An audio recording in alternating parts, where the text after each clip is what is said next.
अब समझते हैं इस चैप्टर के सबसे मोस्ट इंपॉर्टेंट टॉपिक को, जिसका नाम है सॉइल रिसोर्सेज, हिंदी में बोलेंगे मृदा संसाधन। ठीक है, तो सबसे पहला पॉइंट ये आता है कि जो सॉइल है वो एक रिन्यूएबल रिसोर्स होता है बच्चों। ठीक है, रिपीट होता है, बनता रहता है, कभी खत्म नहीं होता है ना। दूसरा पॉइंट आता है कि it is the medium of plant growth and supports different type of living organism on the earth. भैया इसी की वजह से जो है कोई सा भी पेड़ पौधा प्लांट, इन सब की ग्रोथ जो है इस सॉइल के ऊपर ही डिपेंड रहती है बच्चों। ठीक है, उसके बाद आप देखोगे the soil is the living system, soil जो है एक लिविंग सिस्टम होता है ना। फिर देखो आप चौथा पॉइंट आता है, it takes millions of years to form soil up to a few centimetre in depth.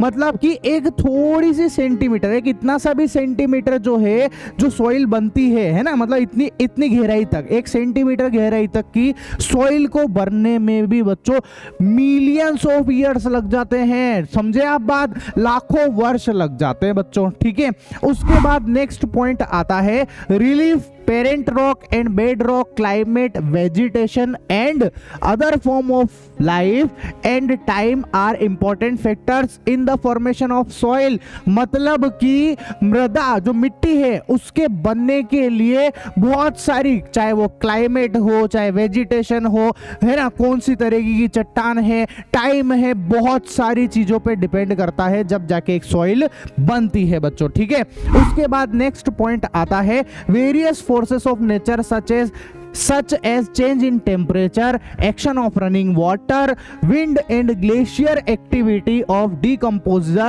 etc contribute to form the formation of soil। ठीक है, बहुत सारा टेम्परेचर हो गया, बहुत सारी चीजों पे सॉइल जो है वो सॉइल का बनना डिपेंड करता है। ठीक है, उसके बाद आता है chemical and organic change which take place in the soil are equally important, है ना। मतलब केमिकल चेंज हो गया, ऑर्गेनिक चेंज हो गया, ये सारी चीज भी सॉइल के फॉर्मेशन के लिए इंपॉर्टेंट होती है बच्चों। आई बात समझ में। अब टाइप्स ऑफ सॉइल को समझते हैं बच्चों। ठीक है, तो सबसे पहले नंबर पे आती है रेड एंड येलो सॉइल्स, लाल एवं पीली मिट्टी। ठीक है, दूसरे नंबर पे आती है एलुवियल सॉइल्स जिसको जलोढ़ मृदा कहते हैं। तीसरे नंबर पर आती है ब्लैक सॉइल्स, काली मिट्टी, है ना। चौथे नंबर पर आती है फॉरेस्ट सॉइल और पांचवें नंबर पे आती है एरिड सॉइल जिसको मरुस्थलीय मृदा भी कहते हैं। ठीक है, उसके बाद आता है लेटेराइट सॉइल्स जिसको लेटेराइट मृदा ही कहते हैं हिंदी के अंदर भी। ठीक है, तो सबसे पहले हम लोग समझते हैं एलुवियल सॉइल्स, जलोढ़ मृदा को, जो कि कुछ इस तरीके की दिखती है बच्चों। ठीक है,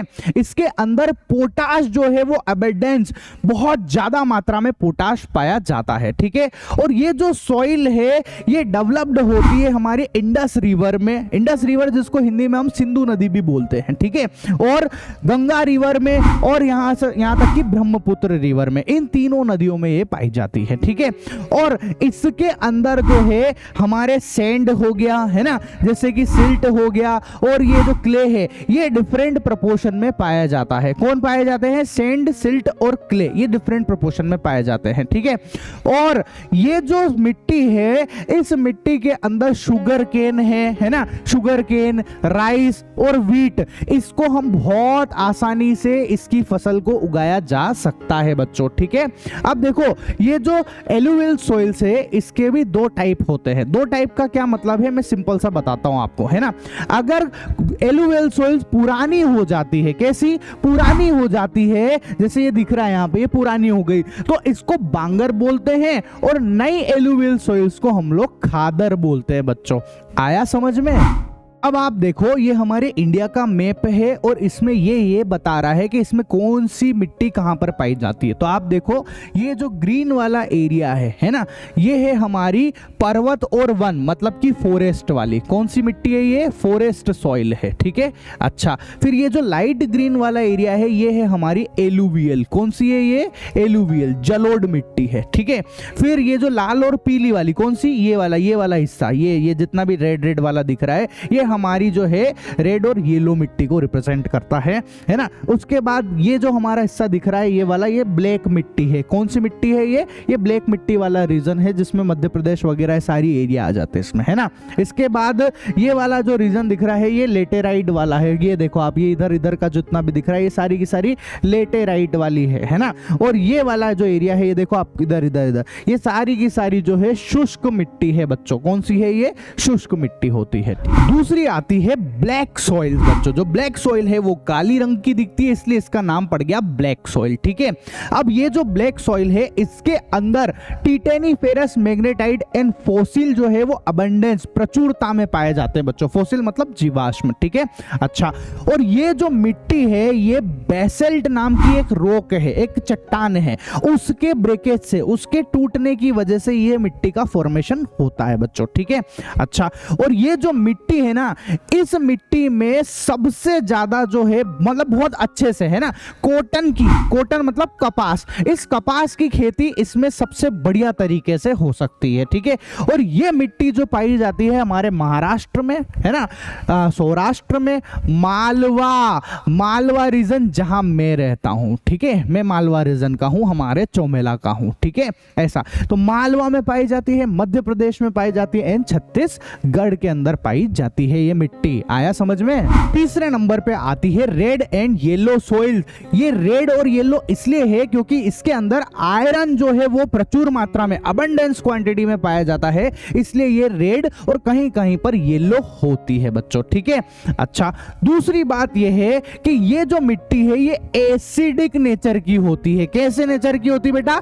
एसिडिक नेचर की होती है ना, मतलब अम्लीय प्रकृति, एसिड होता है इसके अंदर ज्यादा से ज्यादा, ठीक है। अब जब एसिडिक नेचर होती है तो थोड़ा फसलों के लिए नुकसानदायक ही होती है, इसीलिए इसमें ढंग से खेती हो पाए इसके लिए इसके अंदर जो है लाइम मिला दिया जाता है, चूना मिला देते हैं जिससे ये थोड़ी उपजाऊ बन जाए और इसके अंदर फिर फसल जो है वो अच्छे से उग पाए बच्चों, ठीक है।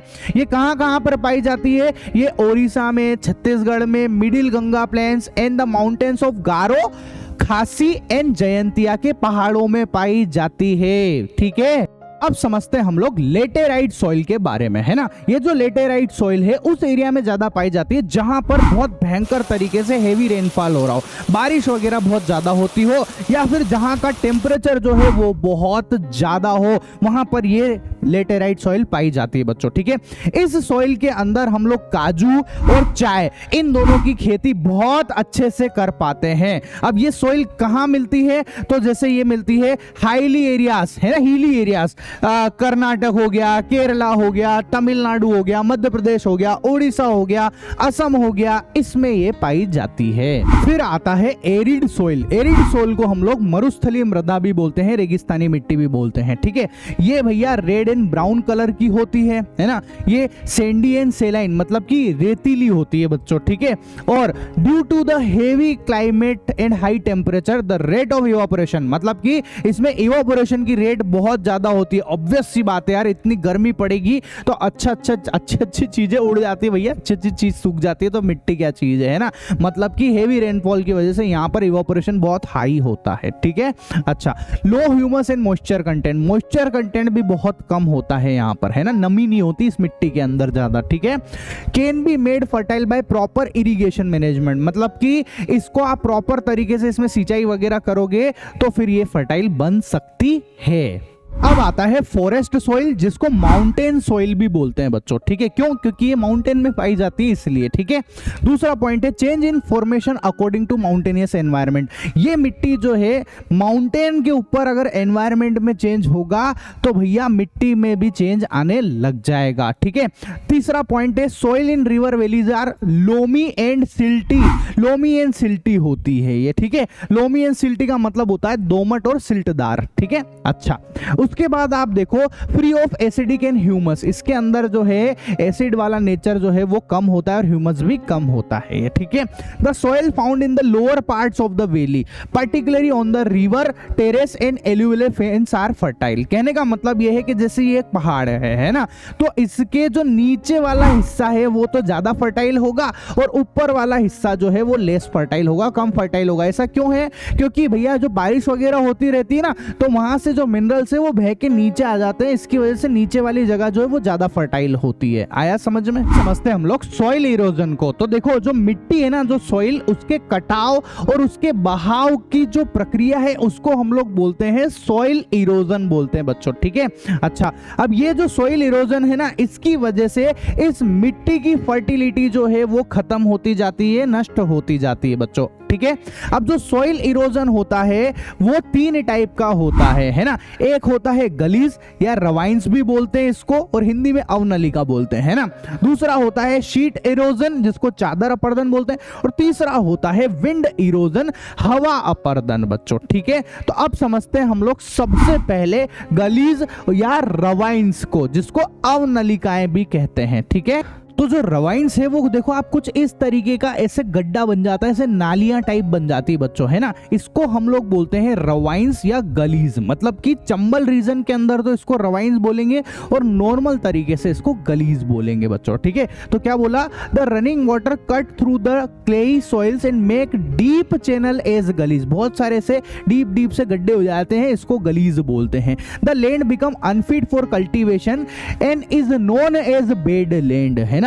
ये अनफिट हो जाती है, मतलब कि इसके अंदर जो है हम खेती वगैरह नहीं कर सकते हैं, इसलिए इसको बेड लैंड भी बोलते हैं बच्चों, ठीक है। तो आता है शीट इरोजन, जिसको चादर अपर्दन कहते हैं। तो क्या बोला कि sometimes water flows as a sheet over large areas down a slope. कहने का मतलब पानी जो है एक चादर की तरह से बहता है, जिसकी वजह से वो मिट्टी को भी बहा के ले जाता है, इसको बोलते हैं हम लोग शीट इरोजन बच्चों। आया समझ में?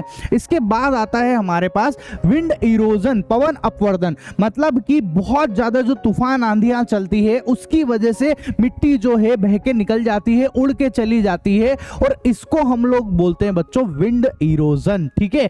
इसके बाद अब हम लोग पढ़ेंगे सॉइल कंजर्वेशन, मृदा संरक्षण, कि आखिर ये जो मिट्टी है इसको हम कंजर्व कैसे कर सकते हैं, है ना। तो इसके बच्चों 4 तरीके होते हैं। सबसे पहला होता है कॉन्टूर प्लोइंग, समोच्च जुताई, है ना। दूसरा होता है टेरेस फार्मिंग, जिसको सोपान कृषि बोलते हैं, और तीसरा होता है स्ट्रिप क्रॉपिंग, जिसको पट्टी कृषि बोलते हैं, और जो चौथा होता है वो होता है शेल्टर बेल्ट्स, मतलब रक्षक मेखला कहलाते हैं बच्चों, ठीक है। तो पहले समझते हैं हम लोग कॉन्टूर प्लोइंग को। तो क्या बोला कि ploughing along the contour lines can decelerate the flow of water down the slope, this is called contour ploughing. Contour lines कौन सी है? ये जो दिख रही है आपको, ये लाइन से दिख रही है, इसको कॉन्टूर लाइन कहते हैं, और इसके हिसाब से अगर हम जुताई करते हैं, प्लोइंग करते हैं, है ना, तो इसको हम लोग बोलते हैं कॉन्टूर प्लोइंग, ठीक है। इसकी वजह से जो है फ्लोइंग ऑफ वाटर जो है वो डिसलरेट हो जाता है, मतलब कि इरोजन जो है वो भी कम होता है बच्चों। आता है टेरेस फार्मिंग। कहने का मतलब ये है कि जो पहाड़ होते हैं, जो स्लोप वाला एरिया होता है, उस पे स्टेयर, सीढ़ियां बनाकर खेती करना कहलाता है टेरेस फार्मिंग, ठीक है। तो क्या बोला? By doing farming by making stairs on sloping land is called a terrace farming, ठीक है। समझते हम लोग स्ट्रिप क्रॉपिंग को। तो देखो आप, बहुत बड़ा खेत होता है, उसके बीच में जो है स्ट्रिप बना दी जाती है, और ये जो स्ट्रिप है, ये जो पट्टियां हैं, ये घास की होती है बच्चों, ठीक है।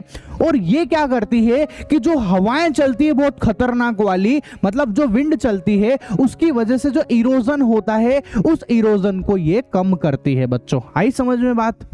और लास्ट आता है शेल्टर बेल्ट्स। तो देखो शेल्टर बेल्ट्स का मतलब ये है कि देखो यहाँ पे आपको बहुत सारे पेड़ दिख रहे हैं, इनको एक तरीके से जैसे खेत है ना, तो इस खेत के चारों तरफ जो है इस तरीके से पेड़ लगा दिया जाता है, शेल्टर के रूप में लगाते हैं। शेल्टर का मतलब होता है रक्षा करने वाला, इसलिए इनको बोलते हैं हम लोग रक्षक मेखला, ठीक है। और इससे रक्षा किस चीज की होती है? जो विंड इरोजन होता है, जो बहुत तेज तेज पवन चलती है, हवाएं चलती है, जिसकी वजह से खेतों को नुकसान होता है, तो उस विंड इरोजन को और उस विंड से बचाने के लिए इन खेतों के चारों तरफ जो है इस तरीके के पेड़ लगा दिए जाते हैं, मतलब आड़ कर दी जाती है ना। और ये सबसे ज्यादा होता है राजस्थान के अंदर बच्चों, ठीक है। आई बात समझ में? तो अगर आपको मेरा ये वीडियो पसंद आया हो तो आप मेरे चैनल को सब्सक्राइब कर लेना। और एक और बात बता दूं बच्चों, मैं साइंस भी पढ़ाता हूं और मैथ्स भी पढ़ाता हूं। साइंस और मैथ्स दोनों को ही मैंने ऐसे ही मजेदार एनिमेशन के साथ में पढ़ा रखा है, और उसकी पूरी प्लेलिस्ट बना रखी है। आप जाइए, देखिए और अपनी पढ़ाई को आसान बनाइए बच्चों। मिलते हैं हम हमारे नेक्स्ट वीडियो के अंदर, तब तक के लिए टाटा बाय बाय।